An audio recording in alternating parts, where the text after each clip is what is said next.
This is called Spoilerin Time. And the reason it's called Spoilerin Time is it's not Cordkillers, or we would have called it Cordkillers. The reason we call it Spoilerin Time is we spoil the things we've been watching. If you want to know how to watch things, if you don't want to know like recommendations about what to watch, check out Cordkillers. If you want to discuss things like Mr. Robot, Walking Dead, Game of Thrones, okay, forget Walking Dead, Game of Thrones, Mr. Robot, you're in the right place.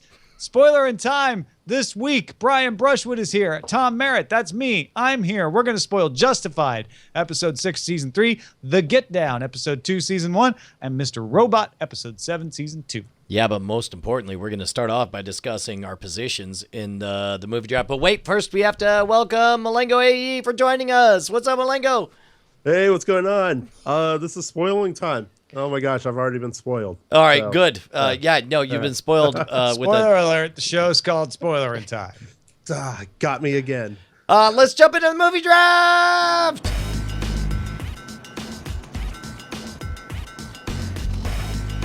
It all comes down to this. If you've been following the movie draft, you know it is getting to the nail-biting time. The 9 season ends days. September 2nd. So only the receipts that are reported on September 2nd will count in this movie draft. And I am how many millions behind Night Attack at this point, Brian? 23 and a half, basically. Less than that. Wow. Wow. Okay. $23 million. Okay. So I have one more Friday, Saturday. There's not anything big coming out this Friday, Saturday, but that's probably because nobody wants to go to the movies this Friday, Saturday. Yeah, no, I think you're right. We're only up $23.98 million. Despite all rationality, Suicide Squad seems to still be making money. I don't understand it. I don't claim to get it. Mulango Team Cordkillers is here, of course. Team Cordkillers had a very respectable lineup. It is underperformed, and we're sad for that. But you also have a great eye on this draft. Do you have a sense of what's going to happen? No, not really. Because, like I said, I don't understand the success of Suicide Squad. And just looking at the numbers from, like, stepping back, the fact that they still pulled in $20 million, it's just going to come down to the wire. Because even if you say they're going to take another 40% drop off 20 million, and let's say they pull 12 million, you still have Monday, Tuesday, Wednesday, like you have the whole week. I have Star Trek Beyond, right? Yeah. Which is also still pulling in a couple million. So my guess is between those two movies, Team DTNS pulls in 18 million this weekend, which leaves me probably 5 or 6 million, because you'll still pull in a few millions, Brian. Yeah, from Secret Life of Pets pulled in almost $6 million last weekend, compared to Suicide Squad's nearly $21 million. So I'll need 9 million on Monday, Tuesday, Wednesday, and I don't think I can get that. I don't know. It's anyone's game. Yeah. We'll see. By the way, we do have to start working out details for the winter movie draft. We have to invite people and start it all over again. I know. Well, usually at this point we've already like admitted the winner, and I'm being that one guy goes, well, it's not over yet, so we can't actually congratulate him. But this year it's like literally going down. This is only the second time we've come down to the wire like this on this. But more importantly, I want to jump forward and start spoiling Mr. Robot. Yeah, so we got some feedback from Jim, who wanted to drop a quick note about Season 2, said, I'm loving Mr. Robot this season early on. I was feeling a lot of the same frustration as Brian. It took me a while to figure it out, but I think that what was bugging me about this season is that we don't know where the plot is headed. And he points out in Season 1, there was a plan to hack E-Corp. That pulled us all the way through the season. No matter what twists and turns the plot took, it was at its core a show about a caper. He writes, in Season 2, we know the characters have goals. We just don't know what they are. We don't have a caper or anything really to tell us where the show is going. Darlene, Angela, the president of E-Corp, White Rose, Dark Army, we see their moves, but we don't know what any of them are up to. We don't have anything to hang on to. It was frustrating at first, but I ultimately came to peace with it by deciding that no matter where we end up, I trust that Sam Esmail is going to take us on a heck of a ride. Well, and beyond that, Season 2 is a very different. Now we're moving into spoilering the episode, but Season 2 is a very different episode because in Season 1, we watched Elliot's transformation as he realized Mr. Robot was a manufactured image in his head. This time, we were deliberately deceived by Elliot. And he was like, yeah, I didn't so much tell you that. Which is a subtle, but I think important distinction. I haven't really processed why that matters. Well, so you're referring to the fact that we discovered, and a lot of people, we never really mentioned this on any of our Spoilerin times, but a lot of people had been speculating that he was in a psych ward or possibly in prison. Most of the good money was on a psych ward. It turned out he was actually in prison, which brings up more questions because I can totally see the parallels and it all makes sense to me in retrospect. But what got him in prison? Was it a murder? Was it the hack? We don't know. Okay, so going in order, I feel like I had mentioned, and somebody can bust me on this, but I feel like I had mentioned that the house that he stays in is kind of intentionally reminiscent of the Paper Street house. You absolutely did. You're right. Which kind of, to me, felt like it was a headspace. Like he was not actually ever in that house. This was, how he perceived himself. So I felt like there were strong hints in that direction. But I did not see his entire storyline, his entire manufactured, rigid lifestyle being a metaphor for what it's like to be in prison. That was a genuine surprise. I read deeply into those theories for the first time last week. I totally discounted the prison theory, hilariously. I was like, there's no way that, because then he would have had to have done something and be caught. And why would Darlene go visit him in a prison when she, it's like, well, okay, I guess because she's his sister. And wait, she doesn't think so what was the interaction between Darlene? What was when they showed it? Where were they? They were sitting across the dining room table from each other. Okay, got it. Yeah. So, I mean, I guess it's family. Getting Angela to visit him, though, seems a little riskier in retrospect. But anyway, I still wasn't sure that I bought it. I thought it was just a clever fake out, and totally not only wrong about that, but wrong about the prison thing. So I'm still hung up. Like, did he kill Tyrell then? Or obviously he didn't. Mr. Robot did whatever it was. Well, which means he did. The question is that why he's asking in jail? Mr. Robot, why is this? Why is this? And Mr. Robot says, do you really want to know? And then he tells him, but he doesn't tell him. Okay, all right. Mulango, you're all caught up on this, right? No. Oh. No, I am not. Pretty big spoiler. Okay, spoiled. Hey, guess what? Elliot's in prison. We warned, but just to be fair, we warned Mulango that there was a big twist that we would be talking about it, and he went in eyes open. He said, that's fine. Okay, so let's start with what we do know. I think it's safe to assume that the entire Angela storyline is exactly as depicted. I think it's safe to assume that the whole Darlene, is that her name? The sister. The sister. That whole storyline is as presented, and the bits that we saw of White Rose and all that stuff. I'm trying. And the FBI agent, yeah. Yeah, or the FBI. I think all that's real. But let's revisit everything we saw of Elliot going through this. So I'm assuming that the dude from The Office is another prisoner.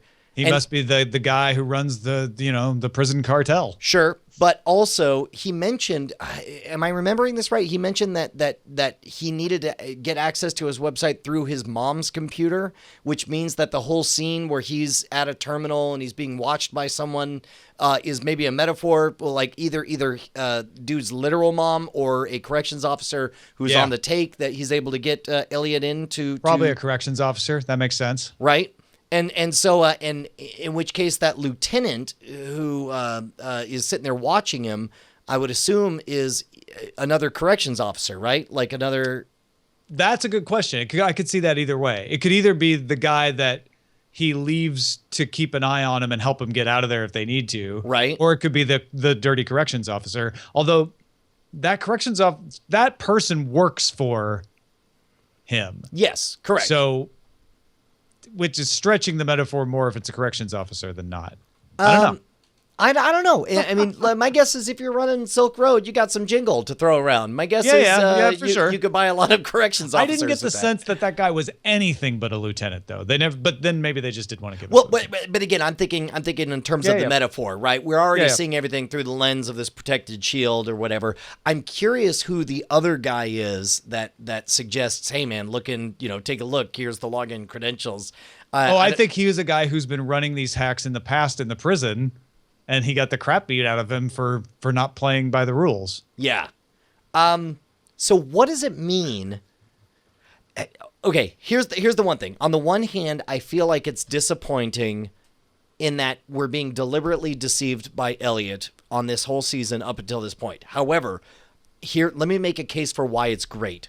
It's great because it opens the door to him continuing to mess with us. Sam Esmail, now all of a sudden Elliot is the storyteller. He's the proxy for Sam Esmail, right? Where now we know that it's a chess game and we can't try. I mean, he's already said it before, but now it's like, no. I might deceive you as I tell all these things to you. I gotta tell you, I'm still in. I think it's great. The hardest part for me to rationalize, and it's not impossible, Ray is the name of Craig Robinson's character, the guy from The Office. Ray gets busted. So was that a prison sting? Like, it made perfect sense in the outside world that Elliot would have called the feds and they would have showed up. But it did feel too fast. Now that it's the prison, you're like, oh, well, that's why they show up so fast, because Elliot tells them really quickly. They're all in the same building, so that's easy. But is that just the other guards coming? I don't know. That's interesting. Okay, quick question. Are we suffering from a potentially catastrophic imbalance in the stories? Because at this point, is anybody talking about anything but Elliot's story? Like, do we care about Angela's story? Do we even care about Darlene's story? I'll tell you the one I do. I mean, I still care more about Angela's story than you do. And I certainly care about Darlene's eventual story. I'm less into the FBI and the White Rose stories. No. Like that FBI agent is the second most interesting character in the whole show to me at this point. Just because she's anyway, very where I was real. going with that is like, I care. I mean, I consider the FBI character only interesting in relation to Angela's story.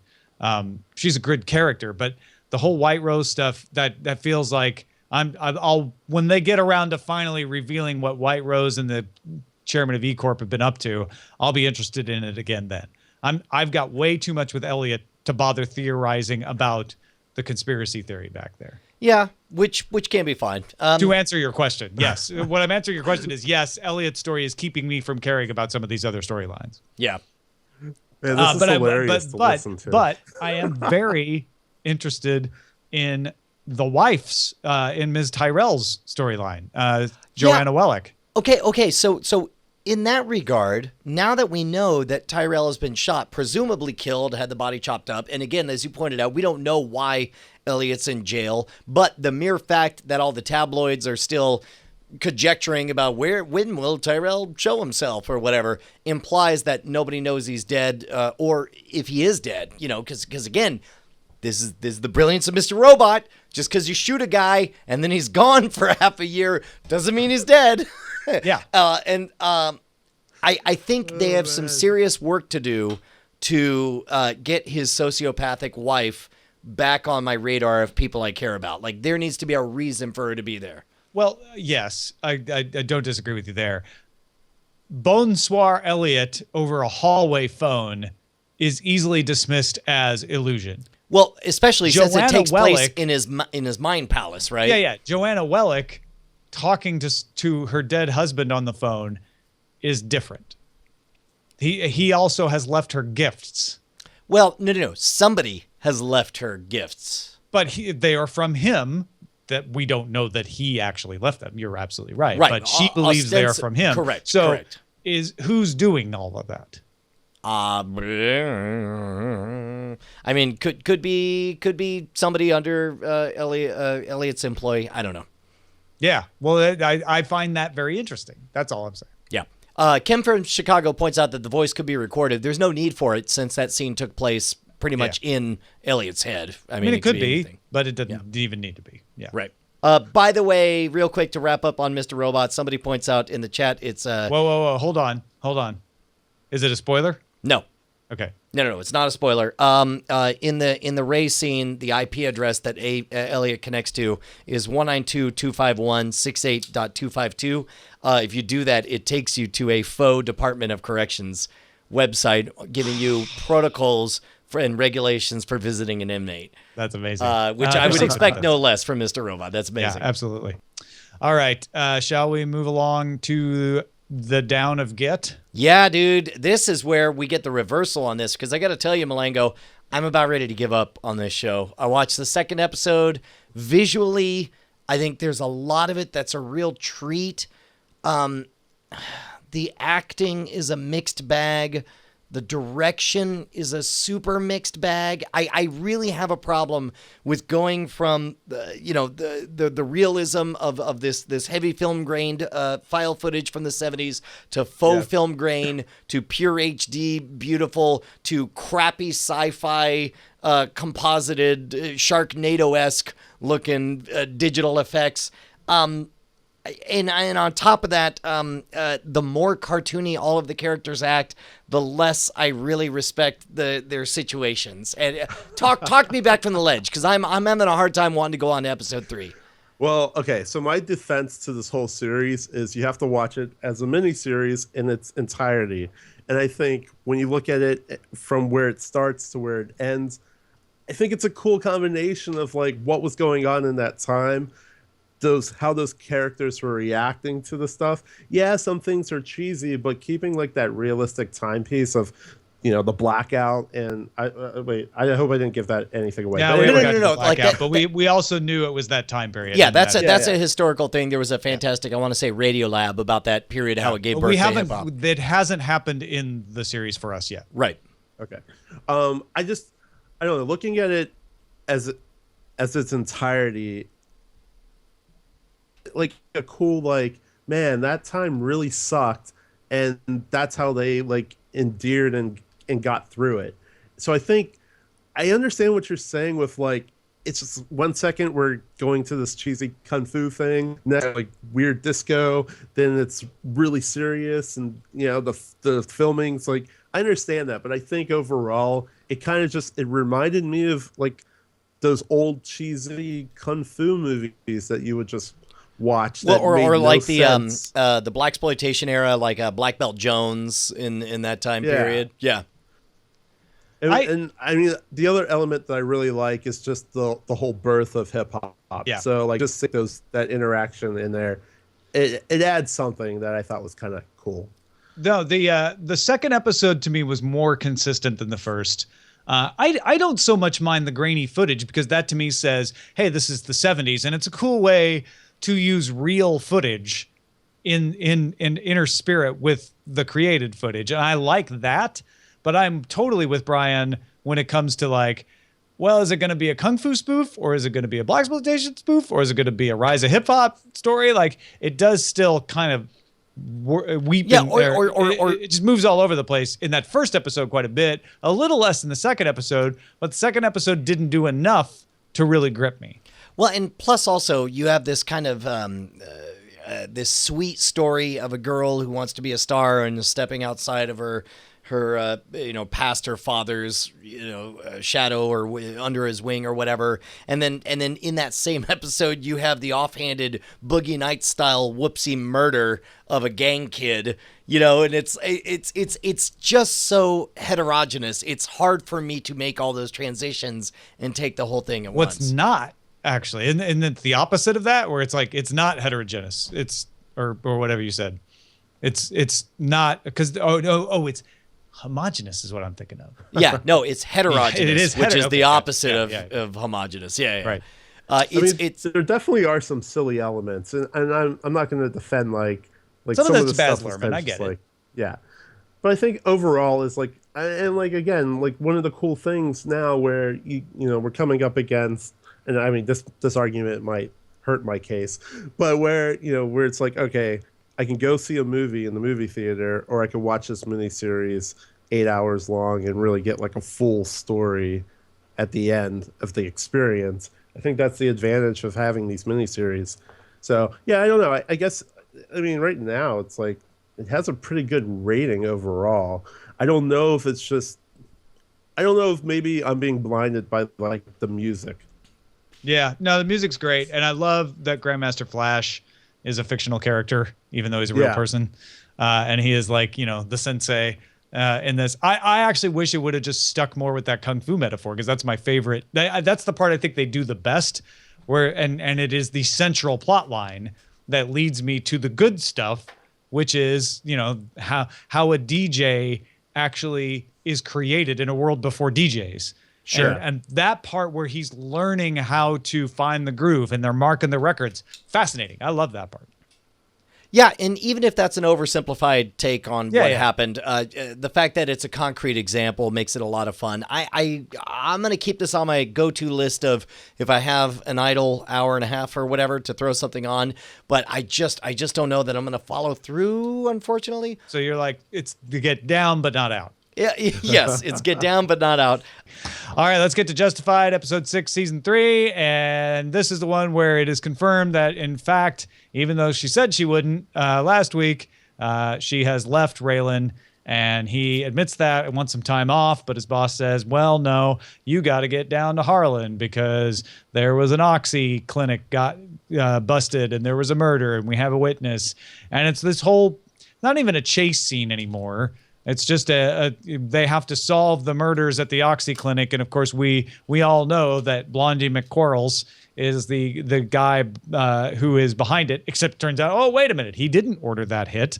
It happened independent of him, and now he's very upset about that. Or is he? Because it gives him an opportunity to go up against Boyd, who had sent him a message. It was kind of confusing. It was a bit of a scrambled eggs of a plot. Well, let's go in reverse order of a plot importance. At the end of last episode, we were really presented with a stable relationship between Raylan and what's her name again? Winona. And Winona. Oh, he even said it like Raylan. Well done. She even says to him, "Hey, I get what you're about. I'm not going to fix you. I'm not going to change you." Right. We're on the same page. I'm not going to try to fix anything, which to me made the ending puzzling. Where that moment made it to where when he comes home and she's not waiting up for him at 1 a.m. and he gets a letter, I didn't even know what that letter was. I was like, well, it can't be that she's leaving him because she just, told him about how she's not going to try to change him. And then instead, that's exactly what it was. And not only that, when they meet up, she's all like, me, what can you do? Crazy, I guess. Raylan, why'd you follow me to my sister's house? He's like, well, what did you expect me to do? Like, I guess I expected it the whole time. Aren't we a pair? Yes, I find that the most believable of this episode of this entire the believable bit of this entire episode, because people do that. She was rationalizing to herself, I'm just gonna settle. I'm just gonna settle for Ray. I'm gonna tell him I'm not even mad anymore. As soon as she said, I'm not even mad anymore, I distrusted her. I'm like, no, you're trying to convince yourself of something. I also, like you, maybe because I also am a man, believed she meant what she said, though, and so I wasn't sure what the note was about. Isn't that how they get us every time? But in the end, I'm like, oh yeah, no, of course she didn't mean it. It was actually her trying to convince herself and him, but also leave him clues that, in fact, she was still upset and he needed to do something, because I've been through that conversation. Yeah. And it is frustrating for both sides. And so totally believable that unbelievable conversation would happen and there would be that amount of miscommunication and tear up. Way more believable than the whole scrambled eggs mess of the Oxy. Doggone it! You just convinced me. Yeah, you got me. You got me dead to rights, because I've had that conversation too, and you're absolutely right. And I guess that's just as I'm blind to it when it happens to me in real life, I was blind to it when it happened in the show. Listen to the tapes, folks. Last week, Brian and I were both like, well, she can't have left him because she just said, like, she just did it. This is why we're bad husbands. Maybe. I don't know. So then let's get to the cartoon at the end where Gardy McGardster, who has been guarding the evidence room all this time, is there when Raylan goes to check on the money. He finds the money is gone. So obviously he believes Winona has somehow got back in and taken it. And taken off for Costa Rica because he finds Costa Rica on her computer. And in fact, she's not. She's in Louisville with her sister, and she doesn't have the money. And we get treated to almost a Breaking Bad-like scene of him in Mexico getting pulled over by the federales, and a slightly tense situation turns into nothing, and he takes off because he is the one who stole the money. Yeah, okay, that's fine. And that's a great ending to a story that I didn't care about. You know, it's like right? Yeah, right? I mean, it's like I think that was a great ending to a story that probably should have had some stakes or gotten me involved or swept up in some way. Yeah, Hey, I mean, that sounds justified. Oh, What's you! What, Mulango? Yes. Wait, you're one of them too now. Damn it! I don't. I almost like feel like, well, Justified, such a serious show, it's kind of fun to have that little bit of like, aha, guess what happened here? Not everybody's always honest, because you were led to believe this was the salt of the earth evidence room guy. But yeah, I kind of feel like it was a missed opportunity. Like, make him even saltier of the earth, you know, get me to understand that he was always the guy who everybody pooped on and then put up with it. And then he finally broke his back one day. Yeah. Which is, I assume, what we're supposed to believe. Yeah, I guess. Okay, so in the meantime, what do we think about this injection of a third party into the gang war of Harlan? You know, this the barbecue posse. Oh, wait, is this the first time you guys have been introduced to the barbecue posse? Well, no, this is the first time. Remember the lieutenant? This is the first time he, without the boss's knowledge, knocks off. I mean, that's what was confusing about me is the barbecue posse son, Limehouse's son, is the one who calls the hit on the Oxy place to make Boyd look bad. Or to make Quarles look bad to Boyd, I guess. Right. But he hired Quarles' guys to do it. Yeah. Wait, that's weird. Yeah. Okay. Like, and he didn't Which expect I guess word to is get the back. perfect crime. Wait, no, it's not because, well, I guess it was by the time that, you know, they were all killed or dispersed to the jungles. I mean, it's, I don't know. I don't, I love Limehouse. Limehouse. I think he's he's one of the best characters so far. Like, he's right up there with Raylan for me. Yeah, everything that happens in Harlan just seems, I don't know the politically correct way to say it, but it just seems like everything's backwards. Oh, yeah. Everything that seems logical just doesn't ever work out that way. I did enjoy, and I don't mean this in any salacious way, I did enjoy that peek into the whoring world of Harlan, right? Where it's like that is a criminal business enterprise that we have not seen a lot of. We've seen a lot of Oxy running. We've seen a lot of meth and drugs and whatever, and illegal arms and stuff. But that's a different take on it that we haven't seen yet. And it was our obligatory Raylan out toughs the tough guy scene when he, backed that guy down. Yeah, it seems like the moment that dude pulled out a knife, Raylan could have been like, "All right, you're brandishing a weapon at a U.S. Federal Marshal officer. So I guess I just pull this trigger and it's not a problem anymore." But that's why that's Raylan's character is he didn't. He could have. Yeah. But he didn't. He doesn't always shoot. He could have at least pointed that out. He had more leverage than he acted like at that moment. Well, he did say you brought a knife to this fight, which I thought was funny. Yeah. All right. Fair enough. I think at this so there point, we go. though, he can't go shooting people, right? Yeah. Well, yeah, no, he's on good behavior. That's right. Yeah. All right. We will continue watching Justified. Just so you know, programming note, I will be doing the show from Japan next week, but I still will have watched Justified. Hopefully I'll be able to watch everything. And then the week after that is Labor Day. Dragon Con's going on. I'll still be out of the country, so there won't be a Cordkillers that week, but I will still watch Justified. So we'll have 2 episodes of Justified to talk about after that. Awesome. Nice. Have fun in Japan. Mulango, thank you. And thank you for being with us on Spoilerin Time. Remind folks where they can find out more about what you're up to. You can follow me on Twitter at Mulango-AE. And also, if people can go check out a podcast that Buddy and I did, it's called Movie Jam Podcast. And we basically just play up on movie titles. So like for Deadpool, we made a whole story about the fact that it was really just a pool filled with dead people. So much.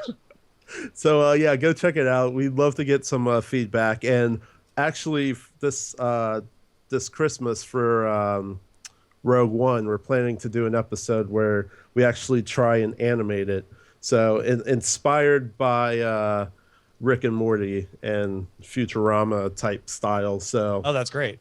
So yeah, check that out and more, and we will spoil you next time, folks.